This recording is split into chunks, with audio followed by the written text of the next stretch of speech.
Ibu rumah tangga datang ke TK untuk menjemput anak laki-lakinya pada hari pertama. Guru kemudian menyarankan dia untuk pergi ke rumah sakit melakukan tes DNA. Mengklaim bahwa anak laki-laki itu belakangan ini selalu mengatakan di sekolah bahwa wanita itu bukan ibu kandungnya. Mengatakan bahwa ibu kandungnya adalah orang lain. Awalnya wanita itu tidak menganggap serius hal ini. Dia hanya mengira ini adalah omong kosong yang diucapkan anak laki-laki karena terlalu banyak menonton drama pendek. Anehnya, seminggu kemudian saat dia pergi ke rumah sakit untuk pemeriksaan kesehatan, dia diberitahu oleh dokter. Anak laki-laki itu sama sekali bukan anak kandungnya. Namun yang aneh adalah anak laki-laki itu memiliki kecocokan genetis yang sangat tinggi dengannya. Jadi, ibu kandungnya pasti memiliki hubungan darah yang sangat dekat dengan wanita itu. Wanita itu tampak sangat terkejut dan tidak percaya. Dia sama sekali tidak mau percaya bahwa anak laki-laki yang dibesarkannya sejak kecil ternyata bukan anak kandungnya. Lalu, kemana perginya anak yang dia lahirkan dulu? Dalam kemarahan, dia segera bersiap untuk pulang dan menanyakan suaminya untuk mendapatkan penjelasan. Namun, saat melewati ruang rumah sakit, dia tiba-tiba menemukan suaminya ternyata sedang menemani adik perempuannya yang sakit di rumah sakit. Dan setelah mendengar percakapan antara mereka, dia baru menyadari dengan terkejut. Ternyata orang yang disukai suaminya bukan dirinya, melainkan adik perempuannya. Alasan menikah dengan diri sendiri adalah untuk melindungi adik perempuan. Menempatkannya di depan untuk menarik perhatian musuh. Dia akhirnya mengerti mengapa suami mengaku cinta padanya pada hari itu dan dia tiba-tiba ditabrak mobil. Pada hari pertunangan, dia diculik oleh orang yang muncul entah dari mana. Selama beberapa hari berturut-turut mengalami penyiksaan tanpa henti membuatnya mengalami gangguan mental. Bahkan pada hari pernikahan, dia hampir tidak diselamatkan setelah diracun dalam minumannya. Ternyata semua ini adalah untuk melindungi adik perempuan. Suami mengorbankan dirinya sebagai kambing hitam. Hanya untuk melindungi hati sejatinya yang kuat. Dan yang lebih tidak disangka oleh wanita adalah putrinya yang dilahirkannya dulu juga ditukar diam-diam oleh suami dan dibawa ke rumah sakit. Mengambil anak adiknya untuk dibesarkan olehnya. Pria itu pernah menyelamatkan nyawaku.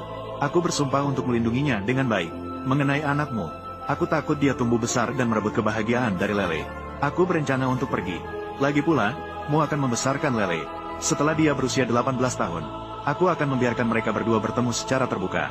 Wanita itu sama sekali tidak menyangka. Sudah bertahun-tahun menjaga rumah ini dengan sepenuh hati. Dari awal hingga akhir, ini hanyalah sebuah penipuan. Akhirnya, pada saat ini, cintanya kepada suami telah sepenuhnya lenyap. Yang tersisa hanyalah kata-kata penuh kebencian. Untuk bisa meninggalkan suaminya dan menemukan putri kandungnya, dia segera menelepon pengacaranya, memintanya untuk membantu menyusun surat perjanjian cerai, dan meminta dia untuk memberitahu dosen bahwa dia bersedia bergabung dengan institut penelitian. Namun satu-satunya syarat adalah, mereka harus membantu menemukan putri kandungnya. Setelah dia pulang ke rumah malam itu, dia menemukan bahwa suaminya sudah pulang ke rumah setelah menemani adik perempuannya. Suaminya sama sekali tidak menyadari bahwa rahasianya telah terungkap, dan tetap berpura-pura menunjukkan wajah penuh kasih seperti biasa. Jika tidak, dia mungkin akan terus ditipu oleh wajahnya ini. Takutnya wanita itu akan terus tertipu oleh wajahnya ini. Hasilnya, pada saat itu, adik perempuannya kembali ke rumah bersama anak laki-lakinya. Begitu melihat wanita itu, dia langsung menunjukkan sikap. Anak laki-laki itu mengawasinya sepanjang sore. Dia bersikeras untuk tinggal di rumah menemaninya. Bahkan suaminya juga mendukung agar adik perempuannya tinggal. Seperti namanya, dengan cara ini, wanita dan adik perempuan bisa mengobrol lebih banyak. Tapi wanita mana yang tidak mengerti niat sebenarnya suaminya. Namun sekarang dia malas untuk membongkar semua ini. Lagi pula, dia segera akan pergi. Tidak perlu marah seperti ini. Keesokan harinya, wanita itu sudah mengemas barang-barangnya. Bersiap untuk meninggalkan tempat yang penuh kebohongan ini. Hasilnya, pada saat itu, suami tiba-tiba muncul dan menahannya. Menghukum wanita karena ingin pergi setelah meracuni adiknya. Di dunia ini, mana ada hal baik seperti ini? Wanita itu bingung dan tidak mengerti apa yang dia katakan. Namun suami tanpa ragu menariknya ke dalam kamar. Saat itu, wanita baru menyadari adiknya terbaring di tempat tidur dengan berbusa di mulut.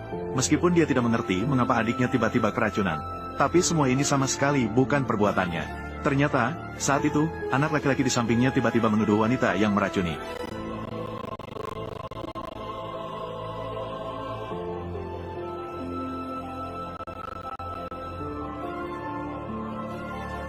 Wanita sama sekali tidak menyangka anak laki-laki itu begitu tidak tahu terima kasih. Meskipun bukan anak kandung, tapi setidaknya dia telah membesarkannya selama 5 tahun.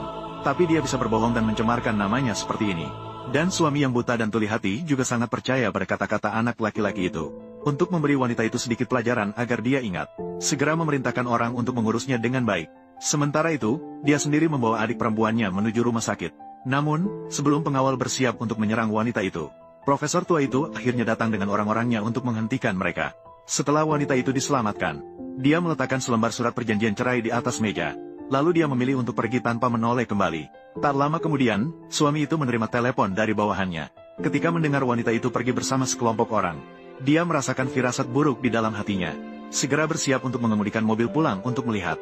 Akibatnya, pada saat itu dia kebetulan berselisih dengan wanita yang pergi.